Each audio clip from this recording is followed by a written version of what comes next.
哟，你这醒的稍微有点早啊，还差最后一针，要吗啡吗？那我再昏过去一会儿。那我继续了啊，你忍着点。刀刃扎进去不到2公分，这下手的一看就是个外行。你这脏器、隔膜、血管都没事，你昏迷，也不是因为失血过多。 估计是因为忍痛和精神紧张导致的血氧量太低。我说秦警官，你这脑袋可是我修修补补过的。虽然现在看上去一切 OK， 但是颅压，你真得随时小心颅压升高。有你，我就不担心了。好了，你休息一会儿。哎，别动。 小心伤口崩开。破伤风针已经打过了啊，大概1到2个礼拜就可以拆线。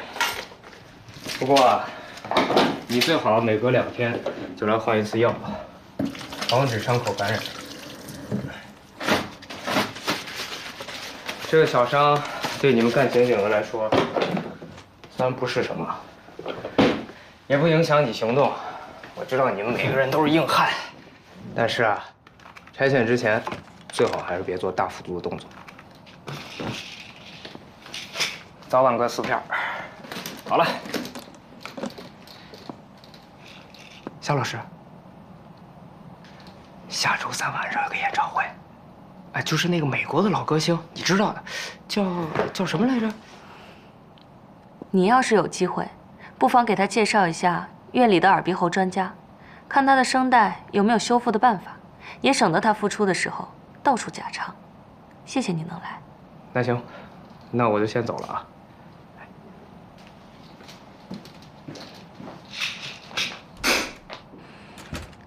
秦队，凡事都是一个循序渐进的过程，杀人也一样。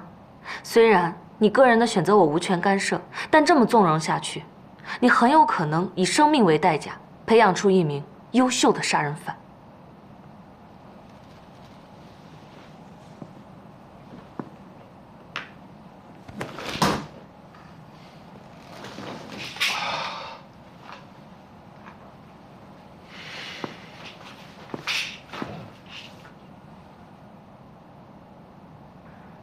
弄脏。这里是法政中心，总有办法把这点血迹清理干净的。 谢谢。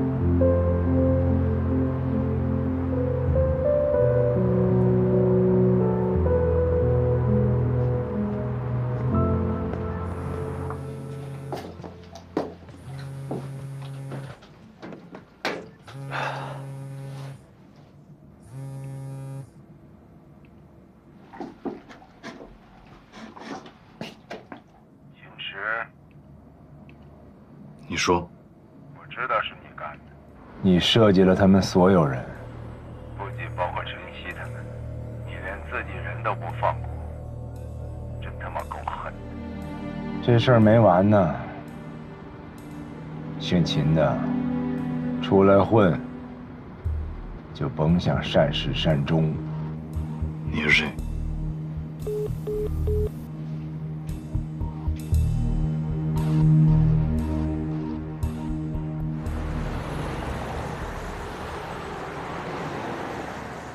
要不是今天上午这个保险公司主动找到咱们根本就查不出来。这是20年前他们家买的一份家庭意外保险。根据上面的细则来看呢，家族成员的4个人都是投保人，又都是受益人。什么意思呢？就是说他们家庭成员的这4个人里面，如果有1个或者是多个意外死亡了，那么剩下的活着的人就会成为这个受益人，来平分这个保险公司理赔的这个保险金。就是说，那要都死了，就是第一顺利人呗。对啊，父母、配偶、子女这样。那就剩郑鑫了。但你不是说郑鑫不可能有杀人嫌疑吗？你第一个就排除他。是啊，但是就目前的情况来看呢，郑鑫是唯一有可能在这起灭门惨案里头受益的人。他杀不了那4个大人。他可以雇人杀人。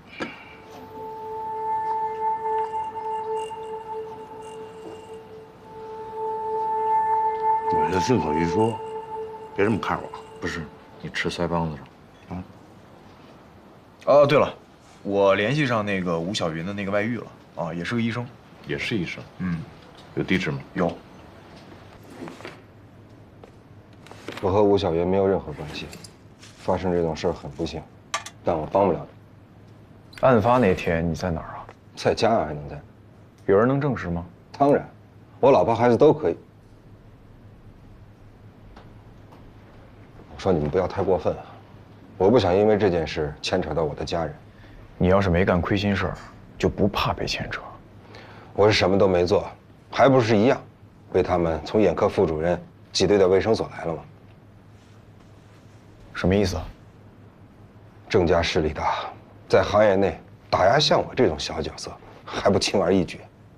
10多年前我就说得很清楚，我没有睡过吴小云，跟那个孩子也没有半点关系。有用吗？他们还是一样宁错杀不放过。你们家里人知道这些纠纷吗？奸出妇人口，我花了好多年才让我的家人安定下来。是，我是恨郑家那些人，但我没杀他，所以也请你们不要因为这件事再去找我的家人。他叫郑鑫。什么？我说吴小云的孩子叫郑鑫，鑫就是3个金，他跟我有什么关系？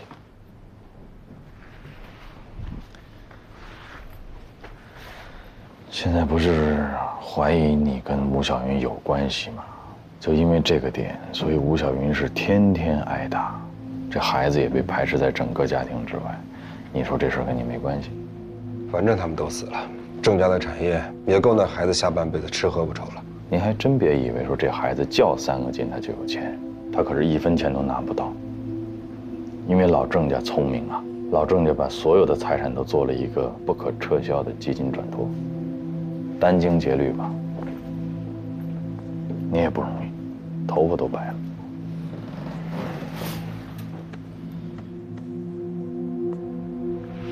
我提醒你啊，郑家有没有带郑鑫去做过亲子鉴定，我们不知道。但是以现在的科学技术，只需要带他去做个简单的 DNA 测试，这孩子是不是你亲生的，就一目了然了。哎，您是医生，我估计让您分辨一个真假虫草太容易了。我们是警察，让我们做一个 DNA 检测，也太容易了。这事又能怎么样？你们他妈出去看看，外面有多少人在搞破鞋，干嘛非要从我裤裆里出事啊？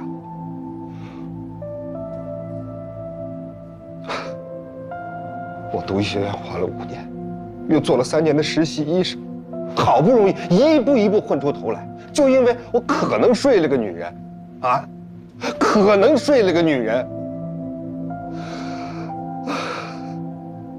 也就是说，你承认了，对吧？走。这不公平。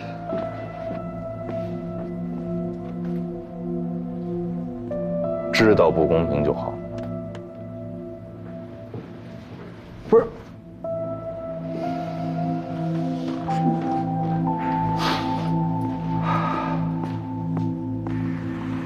您千万别被这小子怂样给骗了。越是他这种人，做事越没底线。你想想，他这一辈子都毁在这事儿上了，所以他这复仇动机完全是成立的。所以你觉得他就是先杀了郑天伦夫妇还有郑芳，然后再打算强奸吴小云？有可能啊，他想跟吴小云和好，然后人家不答应，言语上可能激怒他了，他就玩硬的呗。他情绪这么激烈，还能躲开所有监控，一进一出的，没留下任何足迹和指纹，你觉得这可能吗？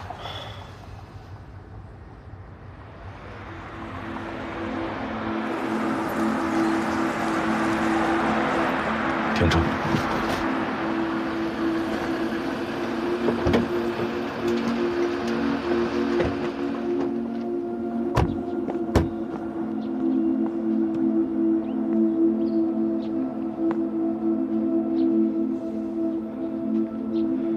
秦队，您可是涉案人，按照规定，咱们支队上下没有人能进入案发现场的。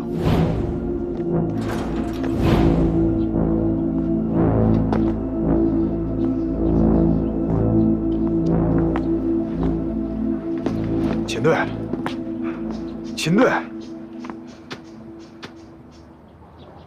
受伤之后，好像我的记忆力出了点问题。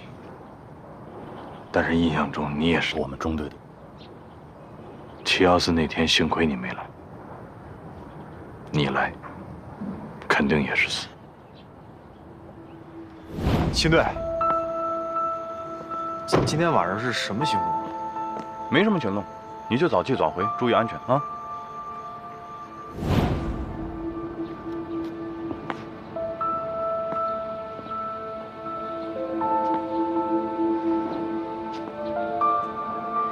你先回去吧，一会儿我自己走。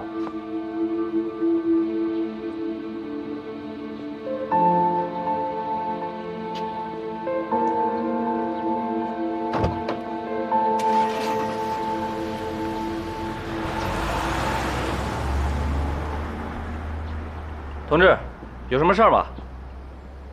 啊，秦队，秦队，按规定您不能进去。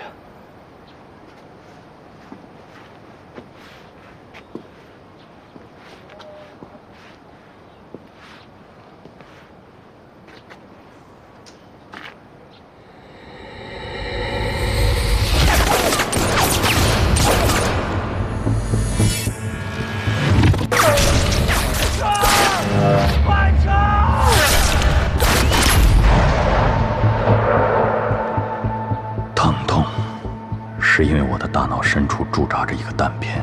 你没事吧？它让我痛不欲生，但我感谢这种疼痛，因为它时刻提醒着我为什么活着。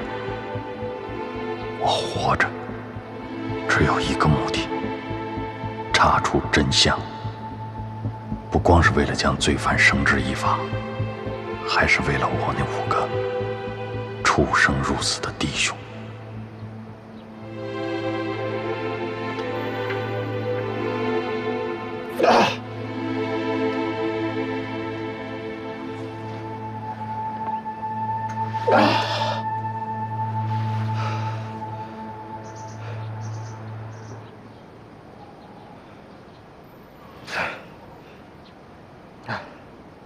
我叫陈蕊。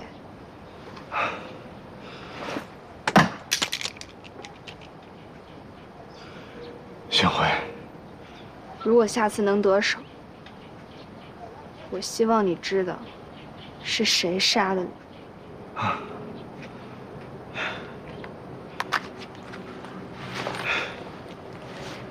陈曦，跟你什么关系啊？我哥。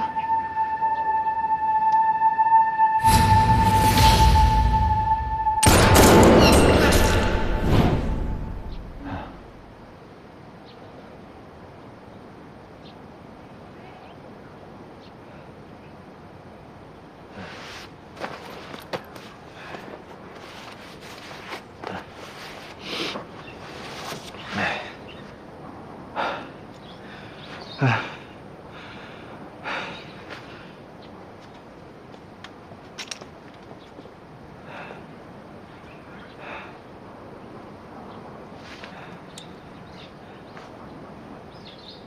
对不起。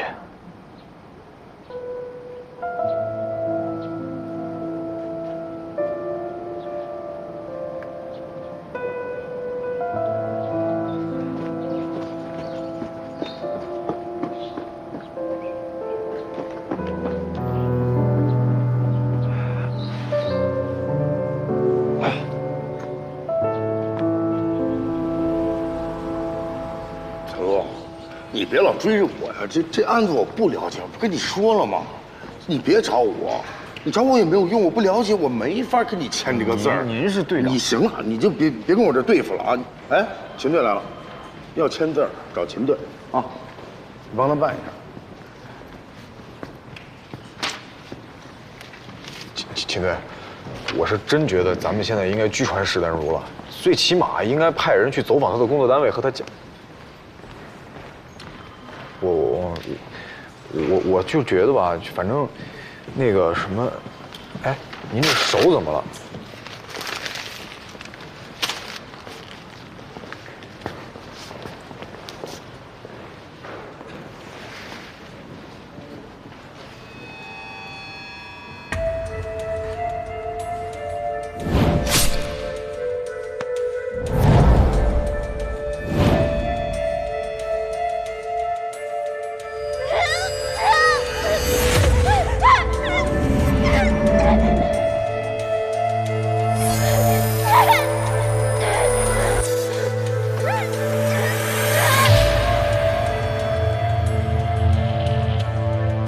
吴小云的尸体现在还在太平间吗？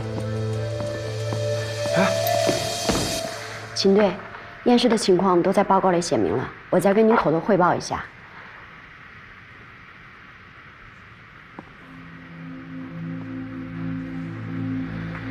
被害人的指甲我们都仔细的清理过，没有发现任何可以作为线索的血迹、毛发或是 DNA 残留。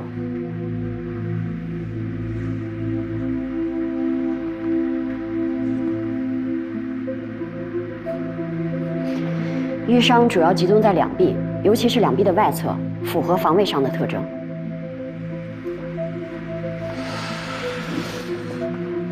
如果这是防卫伤，他们一定有过搏斗。可他手上没有发现任何的痕迹，所以呢？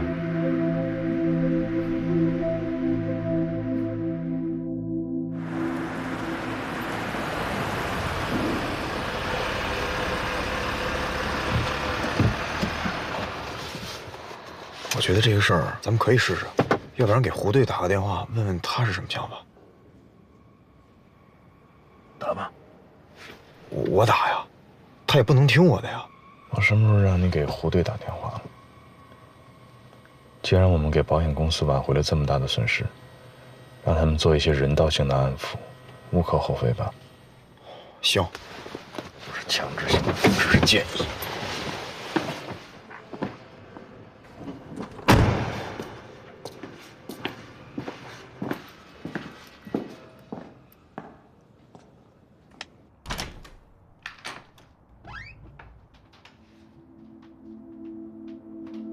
我一直以为，像这样的凶案，必须要有足够的仇恨为动机。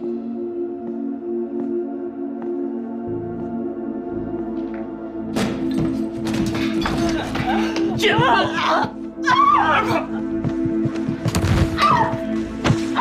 贱货！生的孩子是野种！我告诉你，休想从我这儿拿走1分钱，想都不能想！我杀了你！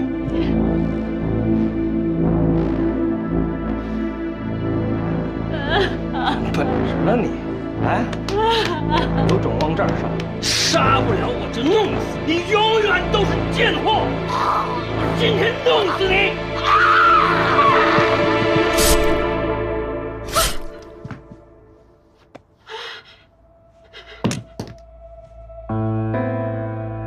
年复一年，日积月累的怨恨，显然我猜中了一半，只是我没有想到，另一半居然是恨的反面。与史丹如不同的是，吴小云甚至没有选择苟活的权利。哟，怎么了？魂儿没了？又想哪个野男人了？狗改不了吃屎。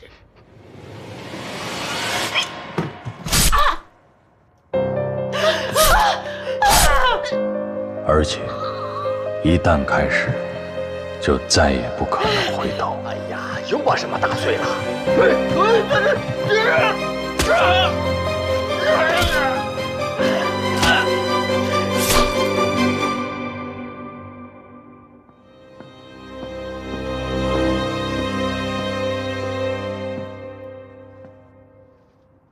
秦队，她身上的伤是被她老公打的也就算了，可是她一个家庭主妇，怎么可能把犯罪现场布置的这么滴水不漏啊？工作。工作？吴小云在我们单位工作过，因为是学化工专业的，所以在我们这儿做过3年的毒物鉴定。他以前干过的工作。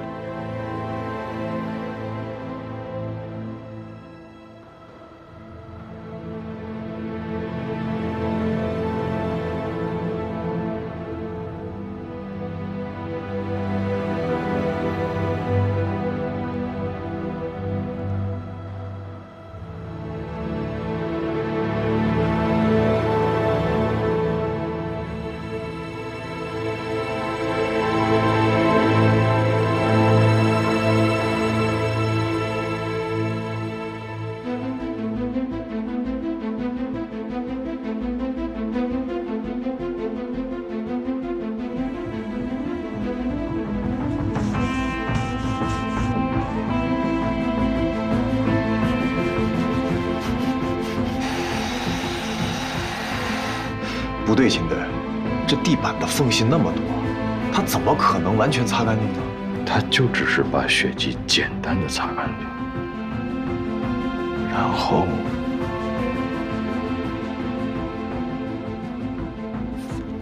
他针对的不是血迹，而是我们一定会喷洒的发光胺。人体组织液和发光胺的反应，用紫光灯其实一照就能照出来，但是我们过去什么都没有发现。抗氧化剂。我们之前的技术手段被它干扰，所以我们的侦破方向也被它误导。所以发光胺被他喷的抗氧化剂干扰。这么说，经过处理之后，他就可以随心所欲地布置现场了。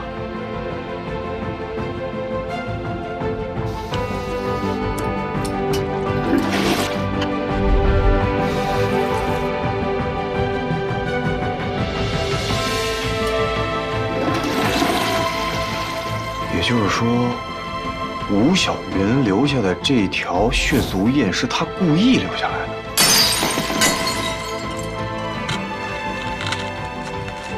他清楚，这个家没有1分钱能留给他这个儿子。但是犯罪啊，必留痕。他还是没有把所有的痕迹都抹掉。您是说血衣？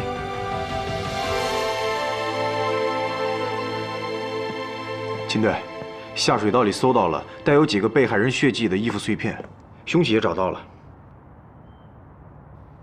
安排好这一切，他就……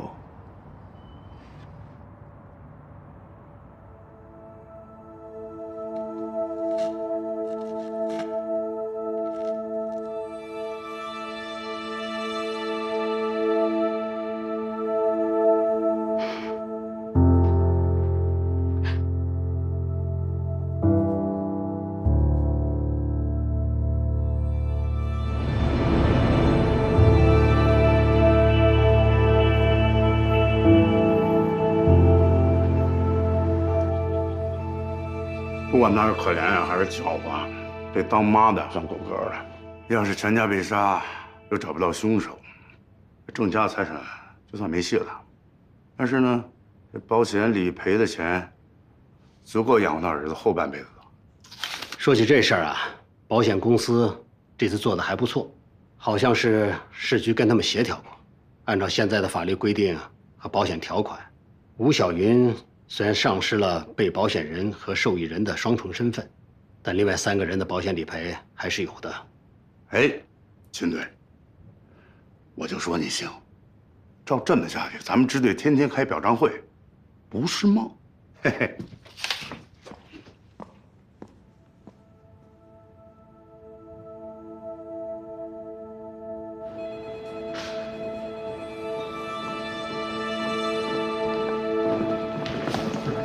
哎，冯姐，小郭，你们秦队呢？秦队。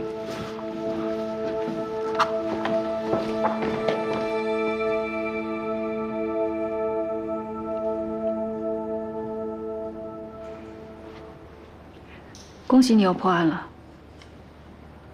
我听说你回过714现场。我没进去。我也是刚被带进去看过，才知道邱老师在里面还原了现场。你不应该跟我说这个。我是想跟你说，如果有机会的话，你应该进去看看。的确有疑点。所以你们邱老师才会咬住不放吗？秦队，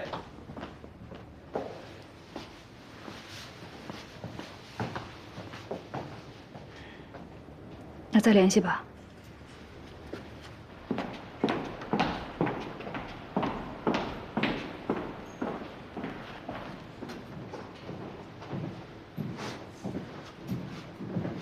秦队，真不好意思，之前对您态度不好，也非常感谢你能查明真相。你们找我是要……警官，我能不能求你件事儿？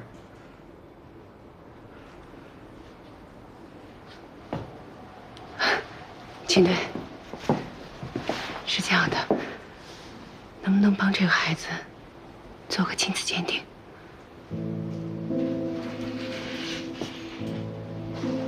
我之前还一直特别奇怪，既然这个事情对于他们家来讲这么重要，那为什么郑芳也好，吴小云也好，他们家没有任何一个人愿意来做？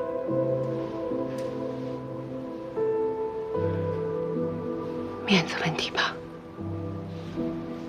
就是说，不管什么结果，他们都……对，只要提出鉴定申请，这件事情就在医疗系统内传开了。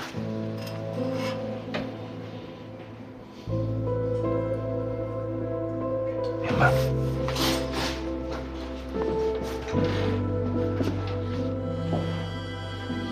好好活，小伙子。为了你妈妈。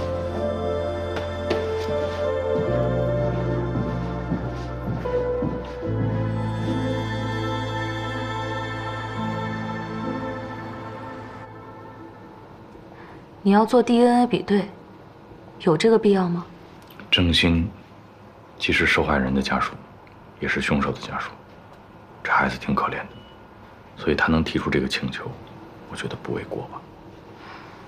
可你想过没有，如果检测的结果证实他不是郑芳的儿子，这个孩子有可能会去找自己的亲生父亲，那么事情发展到什么结果，我不得而知。但是不容置疑的是，史丹如费尽心机保护的自己的小家庭，肯定就完蛋了。直觉上，你倾向他是谁的孩子？我相信你们的鉴定结果。不过我很好奇，就算是要申请检验，也应该直接把这个交到技术科，为什么要拿给我？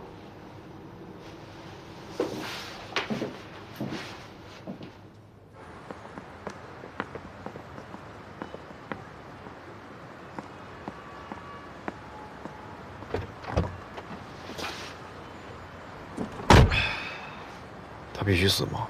你的意思是说，他其实可以伪装成郑家3个人被杀，然后他和他儿子幸存，是吗？对呀，都做到这么天衣无缝了，干嘛不试一试呢？能理解，我能理解。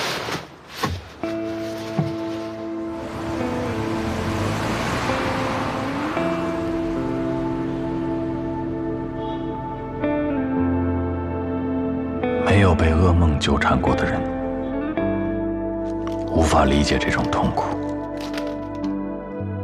它会让你辨不清自己的样子，甚至失去希望。对那个女人而言，生活本身就是一场噩梦，而她很清楚，这个梦不会醒。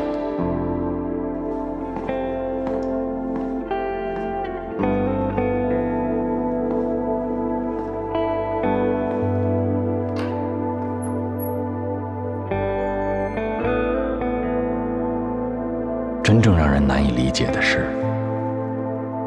她的丈夫、公婆甚至情人，大家都在各自的噩梦中承受痛苦，却还要用这种痛苦去互相折磨。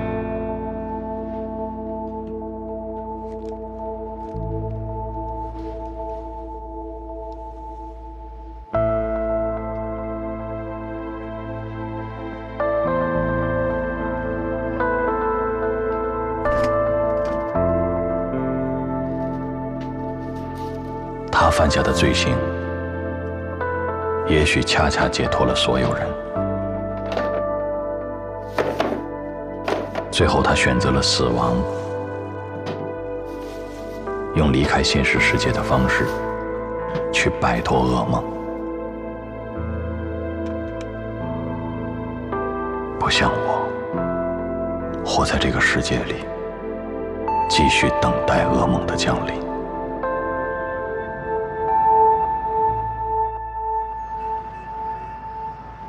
京港市公安局督察处督察邱东阳警官就714枪击案调查进行询问，询问对象京港市公安局西关分局刑侦支队陆明佳警官，记录由督察助理冯潇担任，时间是10月22号上午9点17分。陆明佳警官，请你先说一下，在7月14号当时你的任职是什么？西关支队探搜警员。7月14号当天你是否在岗？在。那你谈一下你当天的工作状况。早上8点多的时候，我来到支队。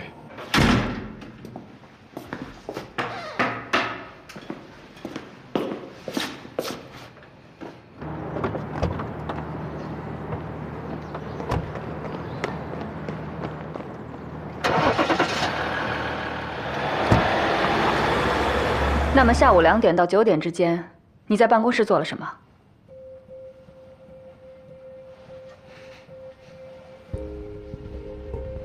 陆明佳警官，7月14号下午2点到9点，你在办公室的工作是什么？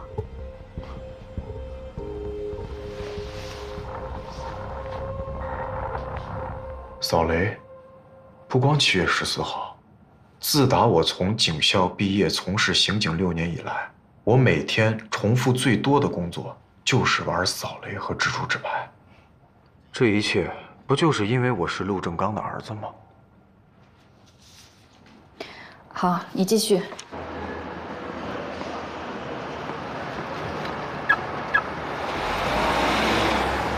直到7点多，突然旅队给我打来电话，说让我9点出发去9号院，把一个东西取回来。9号院？那是我们支队备案的2个安全屋之一，在中市口南大街4排9号。怎么去的？我打车去的。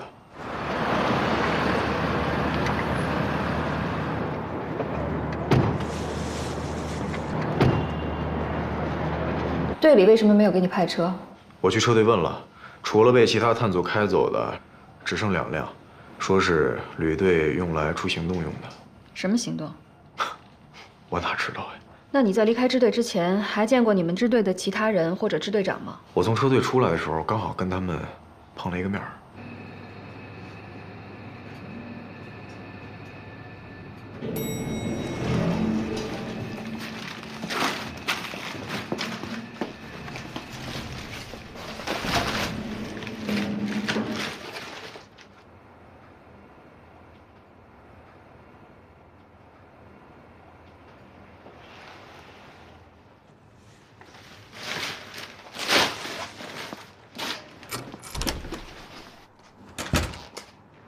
你和他们交谈过吗？我当时问秦队，我说：“咱们是出什么任务呀？”他怎么回答？秦队，今天晚上是什么行动啊？没什么行动，你就早去早回，注意安全啊。就这些。再有就是旅队让我去枪库领了一把枪，为什么？可能是为了运送过程的安全吧。你是什么时候到达的9号院？9点20吧。什么时候从9号院离开的？大概3分钟之后。你往回搬的是什么东西？2个包。你检查过这2个包里面都装了什么吗？我大概看了一下，里面有1个笔记本电脑、6个步话机、几个辣椒喷雾，还有几根甩棍儿，剩下的就是基本案卷了。这些都是我们支队的屋顶漏水，暂时放在那儿保管的东西。你把他们运回支队的时间是？10点左右。运送过程中发生过什么异常情况吗？没有，没有任何异常情况。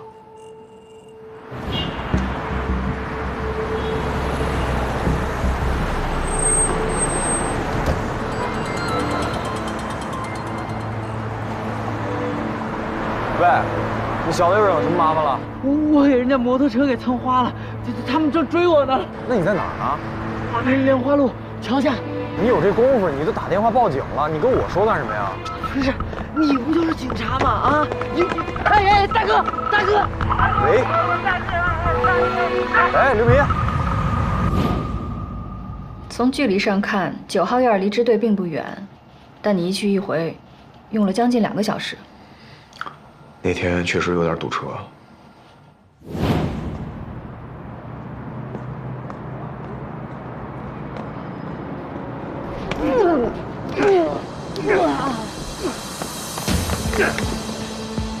来是吧？啊！没钱，没钱！住手！干嘛的？有你事吗？没事，滚蛋！陆哥，就是他们。这小子传的人啊，给他扭！别动！警察！对，你们别乱来哈！我陆哥可是警察。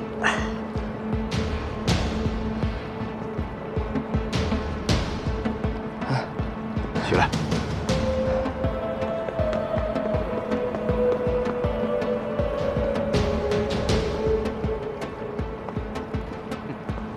忙谁呢你？别找警察吓我！打死你！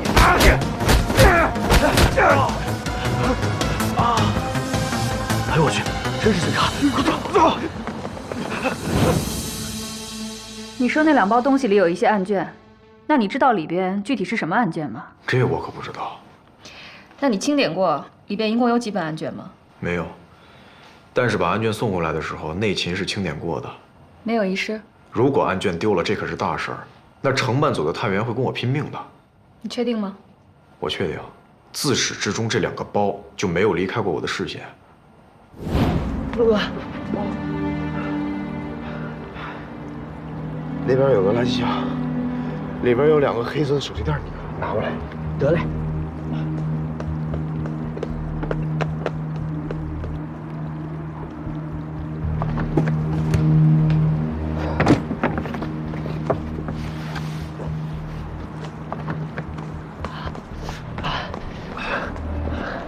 陆哥，来。陆哥，你早点把腰里家伙亮出来，不就完事儿了吗？你在干什么呀？我这不遇到麻烦了吗？那我肯定得找警察呀。陆哥，你不就警察吗？我是警察，我是抓犯人的，我陪你这儿打流氓啊！你别以为我总在你们家串儿吧吃饭，你就可以为所欲为了。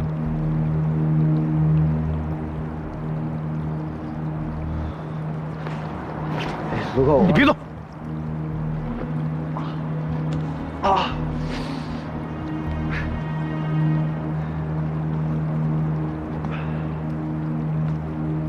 回队以后，内勤收了东西，我做了登记，然后去枪库把枪还了，就这些。然后你就回家了？没有， 10点16，我们队的警报就响了，据说是紧急通讯频道被打开了，要求我们全队紧急集结备勤。在之后发生的事儿，你们就都知道了。以上回答是否属实？属实。请你核对一下我的笔录内容，如果内容无误，可以签个字了。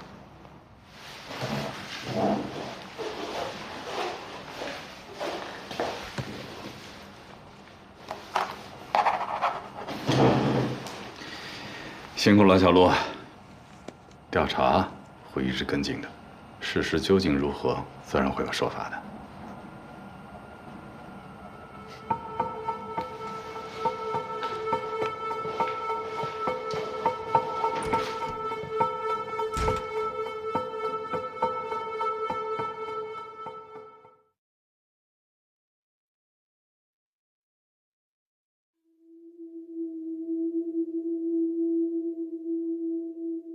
我不怪邱东阳，他跟所有人一样，看我的时候，两只眼会望向不同的方向。向上，他们看到的是堂堂市局刑侦总队主管副局长陆正刚；向下，就是我这个看似受人待见，其实却总被人忽略的儿子。很多生活中算不上问题的小事，到了我这儿就会显得很纠结，就好像邱东阳伸出来的那只手，不接受自然显得陆公子不可一世，接受了呢，等于承认了父亲的阴蔽。其实无论我怎么选择，大概都不会改变别人的看法，甚至于很多时候，我自己也这么觉得。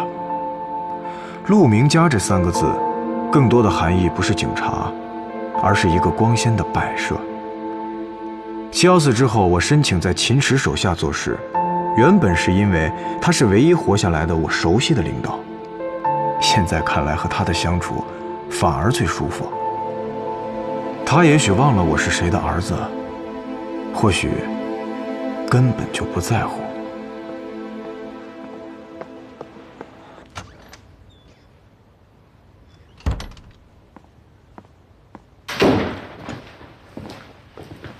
看着眼熟吗？这不是娄姨吗？哦，不沾亲，不沾亲，不沾亲。娄姨那个姨是颐和园的颐，不是阿姨的姨。反正乐得同音，又是老辈儿，所以大家呀就套近乎这么叫着。找我什么事？老太太来咱们队里啊报失踪案，但是不够受理条件，结果人家点名要见你。我想把老太太请到你办公室去，老太太倍儿有个性，偏不去，非要在这儿等你。你赶紧接待一下。既然不够受理条件，那更不应该给她搞特殊对待。人家老太太之前可是咱们局里定点医院的大主任。小陆他爹和你叔叔秦莽，当年受了那么重的伤，都是他救过来的。而且退休以后还办了一个专门收容服刑人员子女的学校。你说说，这是多大的善举啊！谁是他救的，让他找谁去。年重晚轻啊，就小陆他爹见到都得礼让3分的。那就找他爹去，找我干什么呀？你怎么油盐不进呢？你他比你小5岁。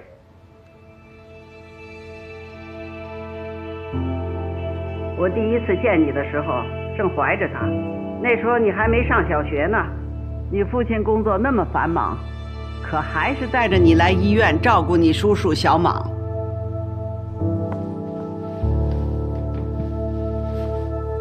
这麦克风没开啊，他应该听不见咱们说话。他是个称职的父亲，既坚持工作，又不忘顾家，不像我。我不是个称职的母亲，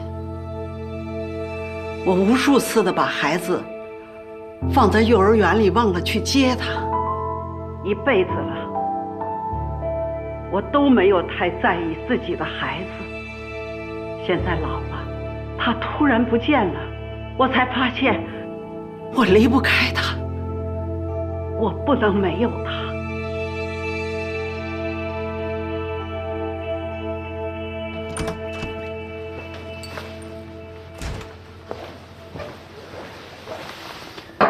您喝水。针管都给您画好了。你也带徒弟了？没有，是我的助理小陆，陆明佳。郑刚的儿子啊。你爸爸怎么样？挺好，挺好的。您老还挂念着他。坐。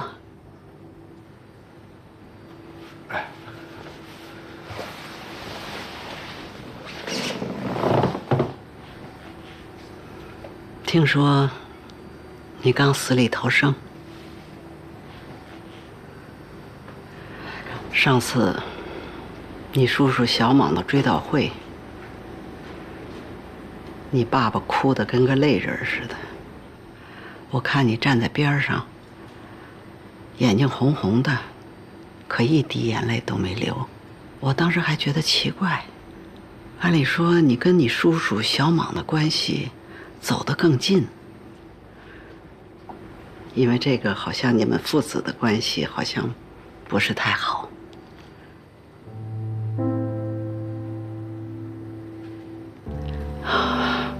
嗨，你看我这多嘴。我跟我父亲有什么问题吗？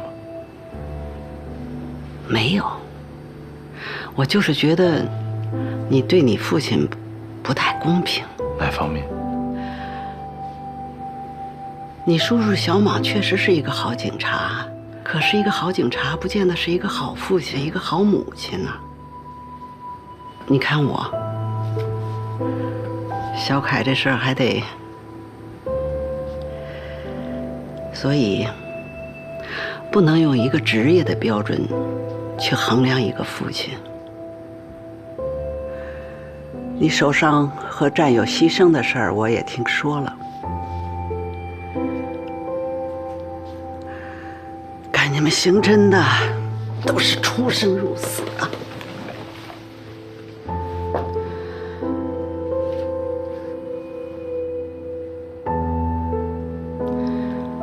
小凯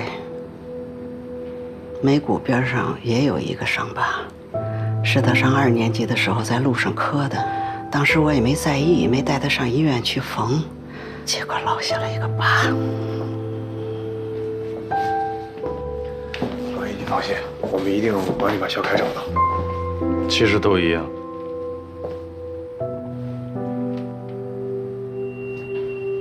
面部一旦有了开放性伤口，即使再快的就医，缝合之后还是会留疤。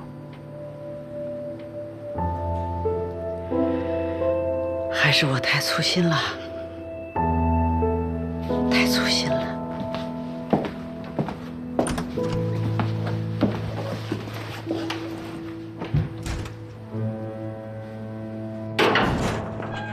哎，您是？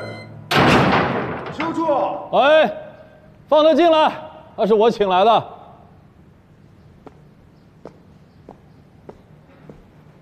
嚯！这专案督察就是不一样啊！这场面，胡队，714这案子，你应该了解得很清楚了吧？嘿，您应该更了解。那我们就不绕弯子了。市局指派了你和我来开展工作，我们俩应该是同一战线的人。同一战线。你到西关支队应该是去调查秦池的，对吗？哎呀，这玩意儿还挺重啊！哎，你说什么？你到西关支队当支队长，应该还有别的任务。瞧你这话说的，咱俩一样干工作呗。不过我可告诉你啊，我身上是1枚锦囊，2枚密诏。查案我帮不了你，就更别提能帮也不想帮这段了。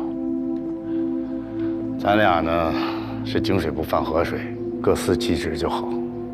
不过你这个案发现场置办呢，倒挺高大上的。得了，撤了。哎，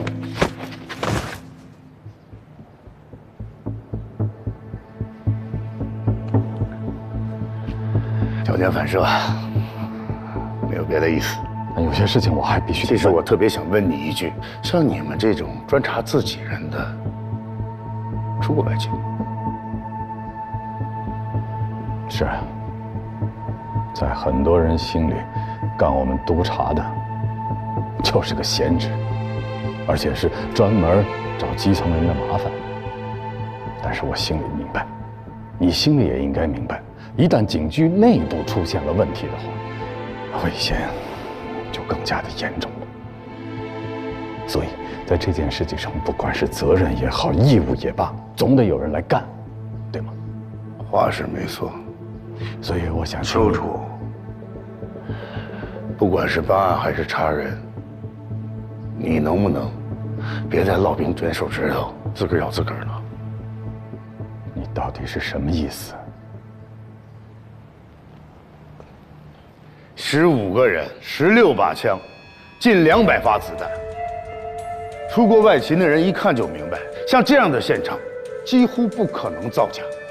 也许你摆了一堆的模型，从当中找出了什么纰漏，你就认定可以坚持查，一直查到底。但是在我看来，所有的事情极可能是自然发生的，也就是说，你认定的纰漏和疑点，必定存在着某种合理的解释。可是唯一存活的人他不开口，你让我到哪儿去找合理的解释？9个卖军火的举起10把枪来，在这么一个封闭的建筑物内，吕超他们穿着防弹衣，真当自己刀枪不入了？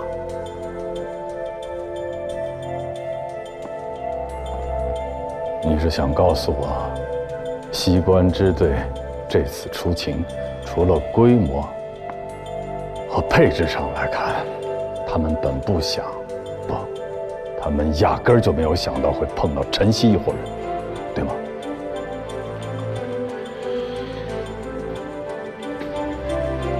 为什么不查查那9个捣动军火的人为什么会来这儿？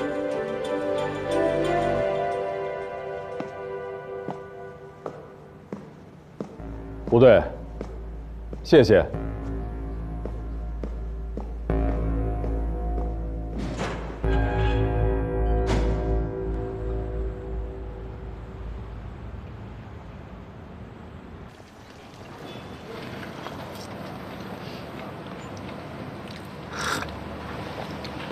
秦队，这位是一个人的妹妹。来，趁热吃。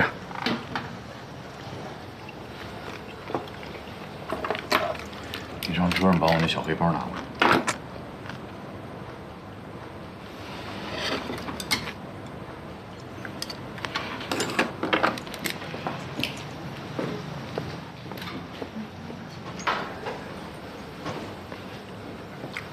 放开。哦。这小子是85年出生的，7岁的时候呢，娄姨离婚了，他呢跟了母亲，等于是娄姨把他带大的。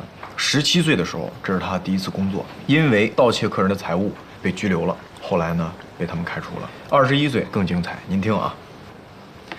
万英市场7行霸市，强买强卖被行政拘留；甘市口茶楼赌博被行政拘留。23岁进入了老鼠会，他跟他当时那女朋友进入了一个传销组织，待了有1年的时间。后来这个传销组织被公安机关连锅给端了，他俩也进去了，3天就给放出来了。可能因为也不是什么核心人员。2个人后来在中轴路开了一个酒吧，他雇了一帮女孩结果涉嫌组织卖淫。12年，酒吧被查封了。实施抓捕的时候呢，让这小子给溜了。1周以后，他是被娄姨亲自送去自首的。这次定的罪名是敲诈勒索，判了1年。刑满释放不到1个月，又进了戒毒所。3个月后回家探亲，就再也没回来。情况大概就是这样的。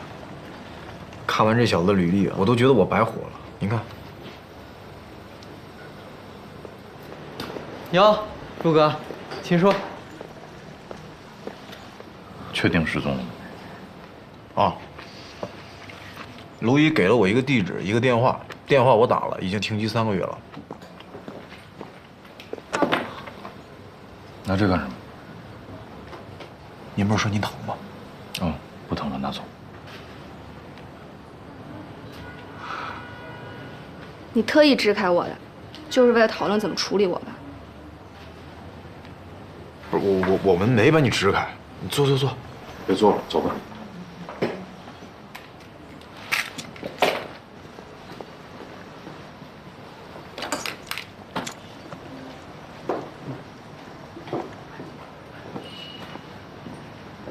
机长啊，警察同志，哎呀，我这房子租给他真的是找8辈子没了，这欠了半年房租不说，哎，东西也不搬。警察同志，您说我能不能强行给他搬来？来，这儿你得找法院呀。警察同志，来，到了，慢点啊。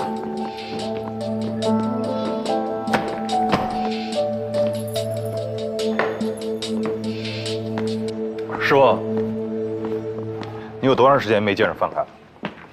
咋说也得有好几个月了吧？他一个人住吗？跟了个小女孩，挺年轻的，18、19岁。长什么样？哎呀，能长什么样？头发五颜六色的，衣服上一堆铆钉。来，进吧。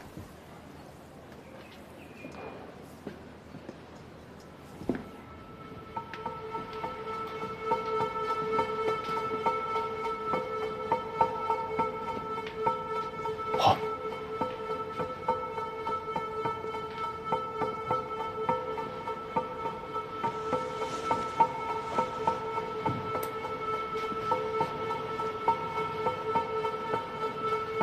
秦队，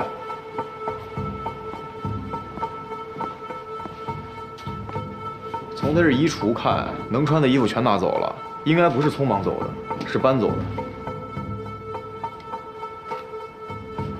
你回头查一下，你之前说那个跟他一起搞传销那女孩，看看是不是房东师傅说的那个人。哎。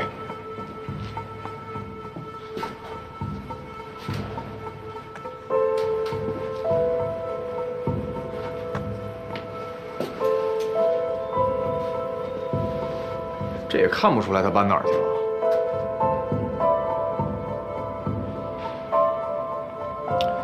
撤吧，把垃圾桶带上。行。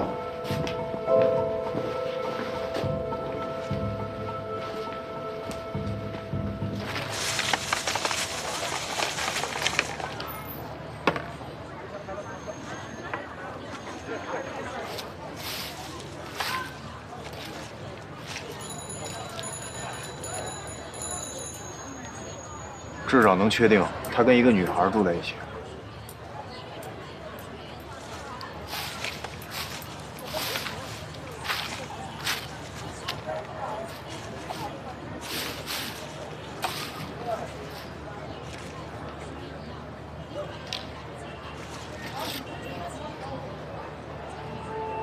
最经济实惠的追龙套装啊！这小子还吸毒呢。把这个拿回去验一下血型。哎，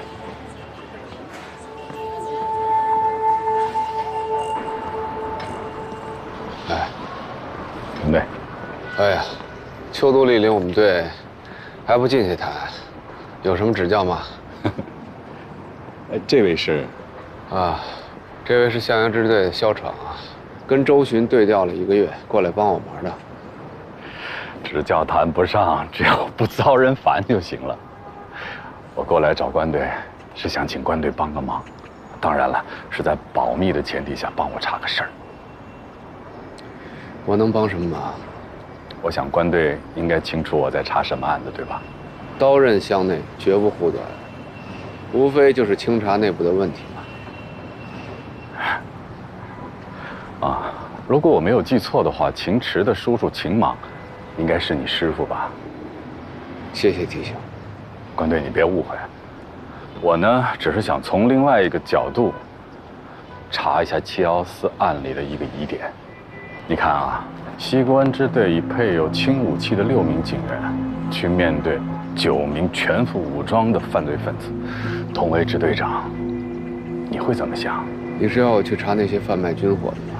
以专案组掌握的证据和线索来看，陈曦一伙人是在案发前的1个星期到的金港市的，并且和一个外号叫妖姬的人联络过，也很有可能就是这个人为陈曦他们提供了落脚点。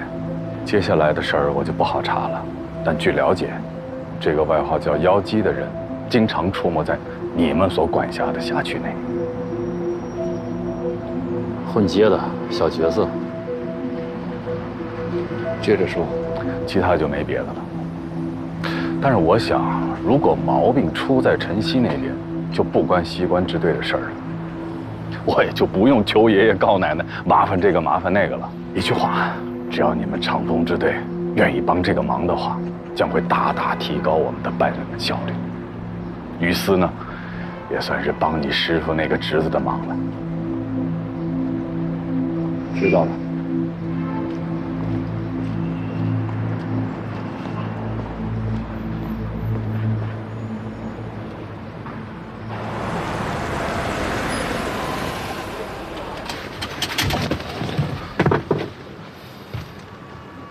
待会儿我去查个案子，你坐在车里等我。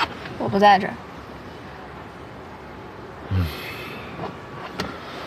那我给你拿点钱，你去打车吧，到我家小区附近等我。不去。好吧，那你随便吧。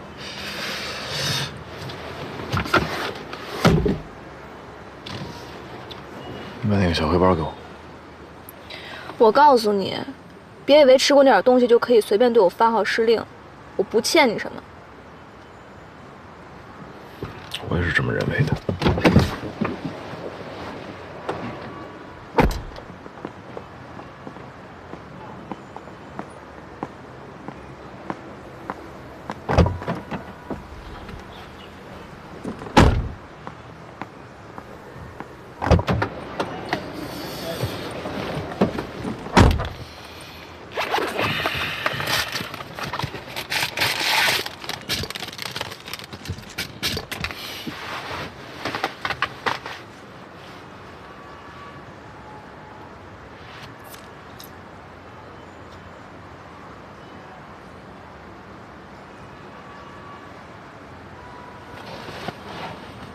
你也别妄想我会放弃报仇，即使你道过歉。你也别太挂在心上，本来道歉也就是个客套。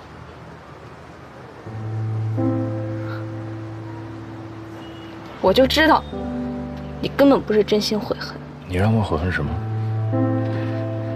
悔恨当初没有让他把我杀了是吗？可你是警察，警察应该死吗？你可以打伤他，你不……如果我只是把他打伤，那结果就是我被他打死。请问我死了，你会去道歉吗？也许你会，但是有用吗？死面前，所有道歉都是客套。就像我现在给你道歉，你接受了吗？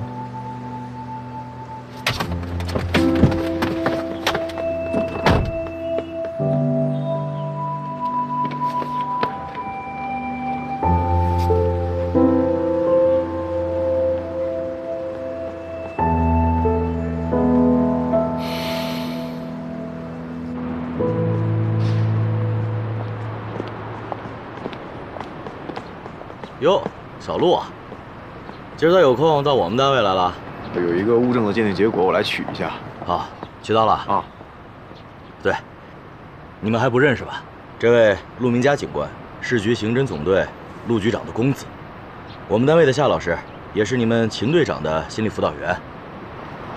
你好，夏老师。你好。行，那你先忙，我们进去了啊。走。夏老师啊。有一个问题想要请教一下您。好，那你们先聊。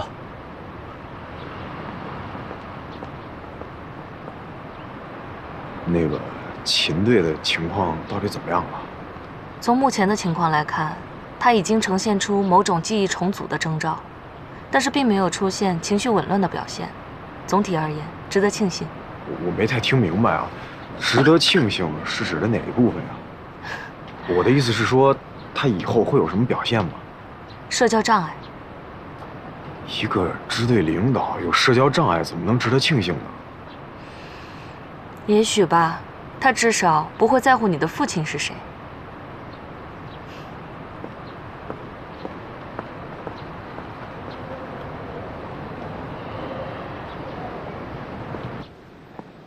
哎，您好，您是理发还是？警察办案，我给你打听个人，大概18岁左右，头发应该是杀马特造型，奇装异服。您找的这个姑娘，手上有没有其他装饰啊？就类似于这种水钻之类的。看有没有什么长相特征能告诉我的？脸色可能会比较苍白，眼袋会比较重，精神可能也有点萎靡不振。再有就是，这个人应该2到3个月没有出现过。我没见过这个人。哦，我想起来了，是有这么个小姐姐，跟你描述的很像，福建口音，确实好久没来了，是不是回老家了？福建口音？对，不是本地人。不是。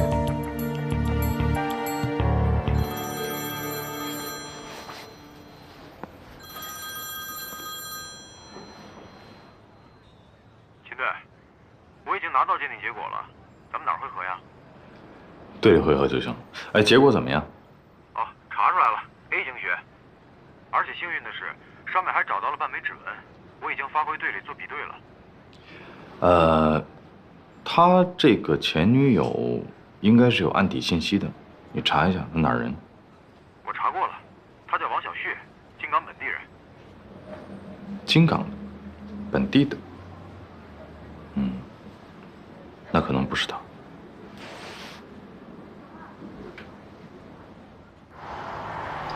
范凯跟他之前的女朋友在开酒吧前后的时候就已经分手了。我已经找轩南之瑞的人问过了，目前的下落呀没有人清楚。都这么长时间了，他再找一个新的女朋友也不奇怪吧？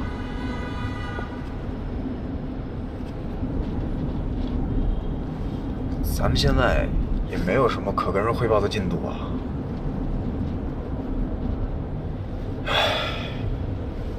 哎，对了，秦队。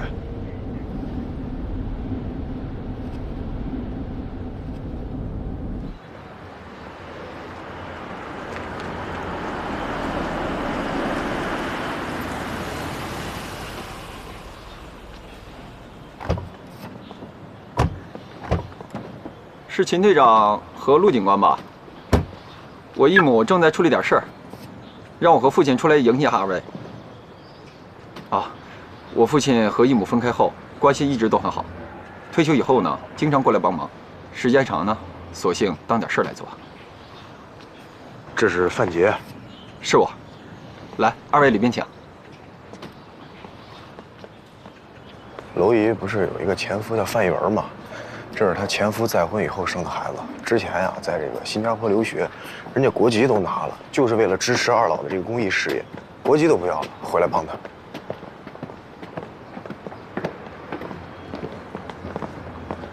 二位警官，这位是我父亲。你好，哎呀，欢迎二位警官。你忙吧，我带他们去走走。好，失陪了，请这边。咱们这儿一共收容了多少学生？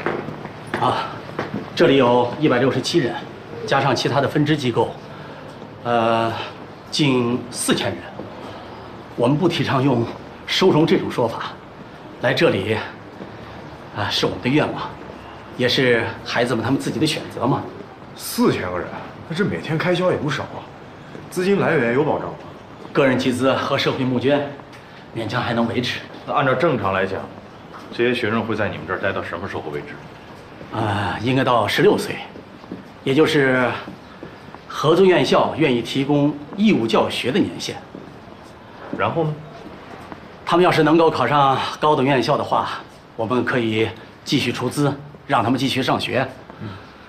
别的呢，我们会联系一些用人单位，或者直接把他们送到有合作关系的技校去。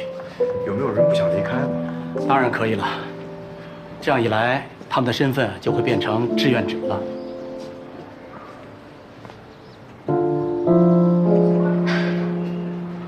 我没有别的意思啊，我就是想问，有没有那种既不想工作，又不想上学，还不想当志愿者，就赖在这儿不走那种啊？原则上，这种情况不被接受，但实际上呢，一来很少有这种孩子，二来我们就是把他们留下来，这时间长了，自然也就成了志愿者了嘛。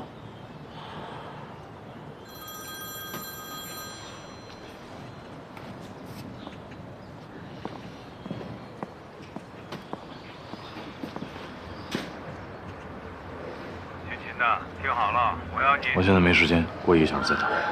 我警告你。总之啊，我们的原则是，无论是否成年，我们永远都尊重孩子们个人的选择。我明白了，他们是把您这儿当家了。不，孩子们都会长大的，将来都会有自己的家，或者等他们的父母心满释放以后，那儿才是他们的家。这儿啊，只是个地方。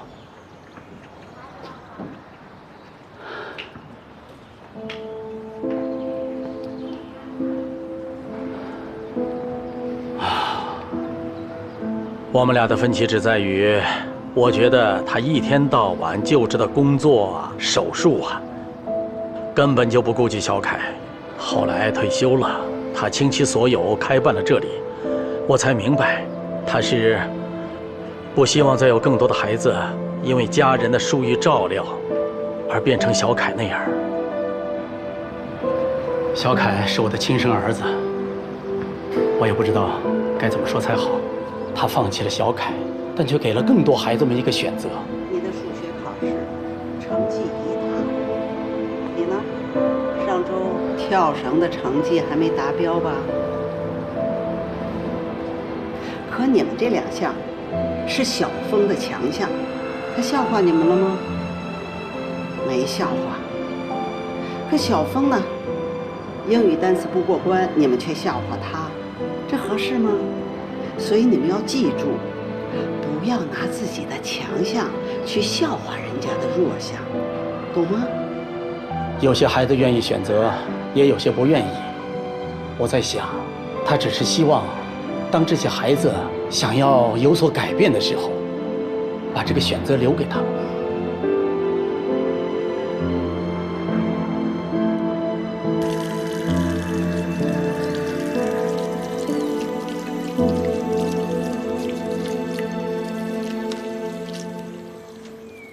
还没有找到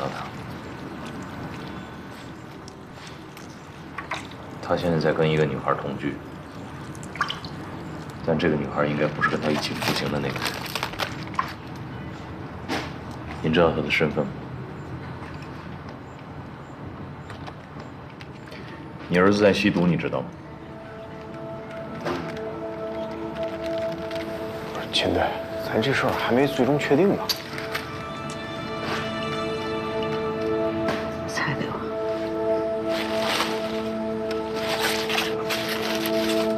他在吸毒，所以一旦他被找到，有可能会被因为持有毒品而拘留，甚至是被送去强制戒毒。所以他目前的情况不是严格意义上的法律层面上的一个失踪。我也实话跟您讲，现在这个情况不是我们这个部门的职责范围能管的。一某，向阳区羁押的那2个孩子，今天晚上就要放出来了。您之前让我过去接他们，问问他们的意愿。像这种治安违法犯罪的，好几次出事，都是因为他们这种。我觉得没必要了吧？试试吧，总得试试，也应该试试。唉，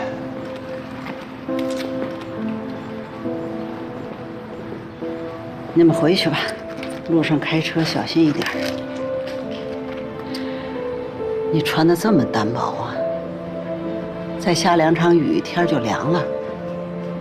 快回去吧。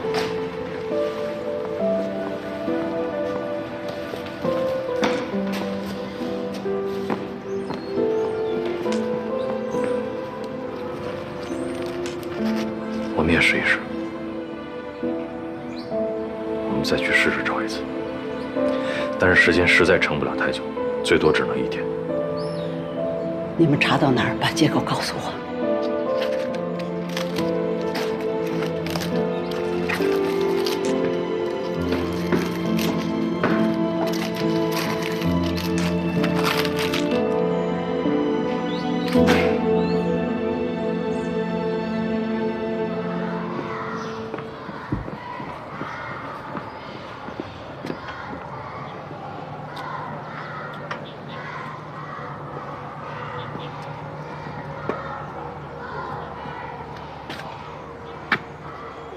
什么时候跟人来的？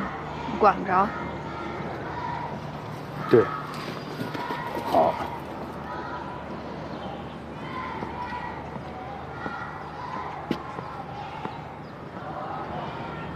这里边的孩子，他们的父母都是罪犯。哦，这就是你们警察干的人事。把他们家里干了坏事的人抓进去，才是我们干的人事。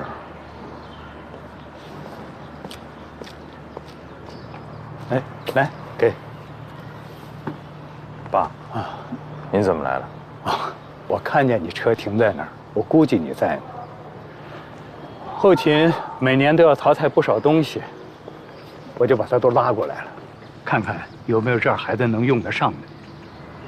天冷，你说什么？娄毅说，再下2场雨，天就该冷。我希望你一定想办法找到他儿子。我们已经答应多给他找1天了。他的事儿，你值得为他付出更多的时间。但这不属于我们的工作呀。寻访失踪人员怎么就不属于你的工作了呢？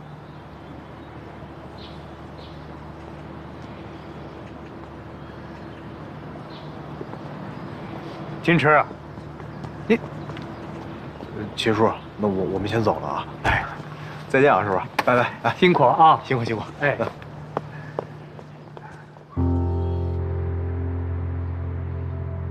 我有时会做一个假设，在假设里，我不是陆正刚的儿子，那么一切就会顺理成章地好起来。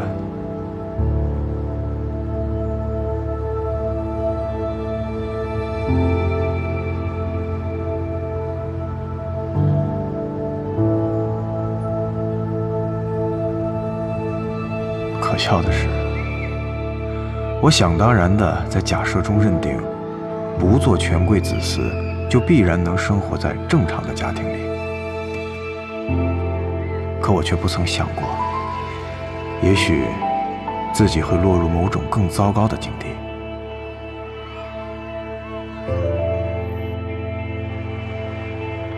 这大概就是孩子气、幼稚、不满足。任性的以为世界的中心就是自己，抵触家人的关爱，漠视他们的牵挂。不过对我而言，这更像是一个死循环。在如此强大的父权保护里，我恐怕很难长大。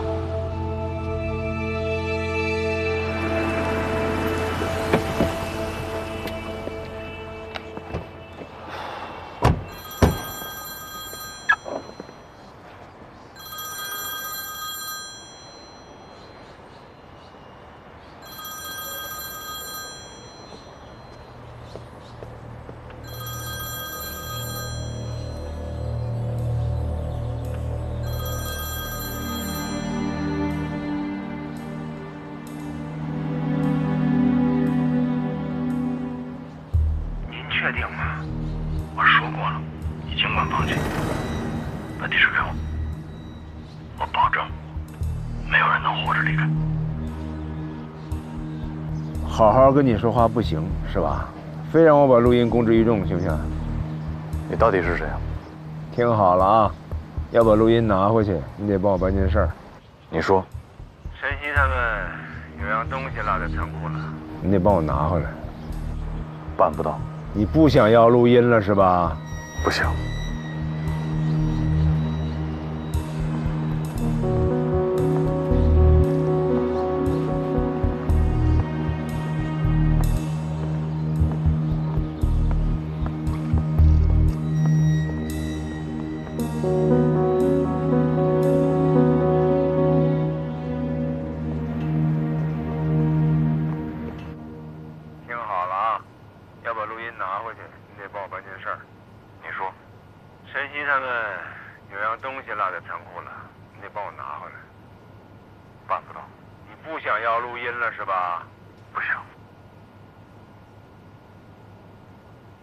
这是一段电话录音，这其中还包含了另外一段电话录音。你是纯粹拿来分享一下，还是征询一下我的看法？谈不上。就是聊聊嘛。那为什么不拿给督察？就这么一段录音里边，什么都谈不了，什么也说明不了。而且我也不相信自己。我说过去的自己。你怎么看？你已经呈现出记忆重组的各种征兆，轻微的社交障碍、重复性的梦境体验以及内在的人格冲突。虽然这也属于全脑型失忆的一种复原征兆，但目前我无法预测这种海马体的无序性自我修复是否对你的理性思维造成影响。你知道我要问的不是这些，可是我能说的就只有这些，单凭一段录音很难做出判断。你自己怎么看？我希望这里面是真的，那就简单了，我直接自首就好。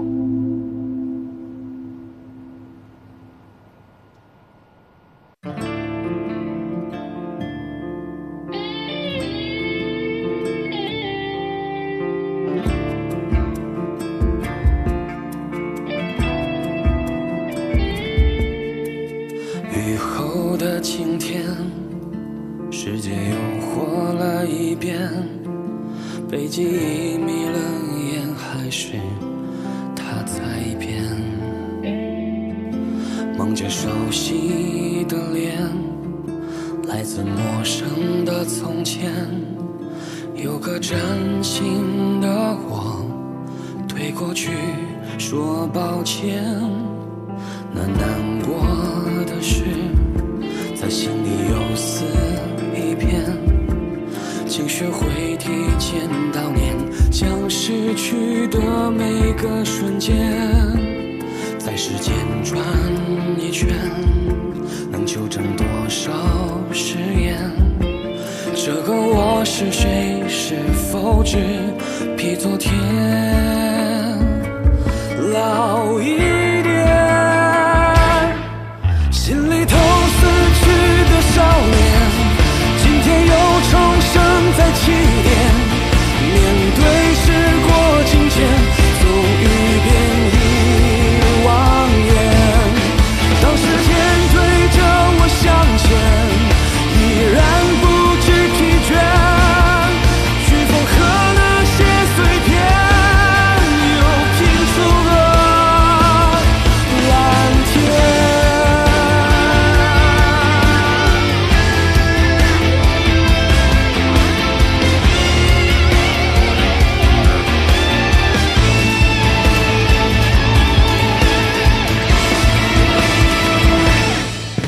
我们终究不能幸免，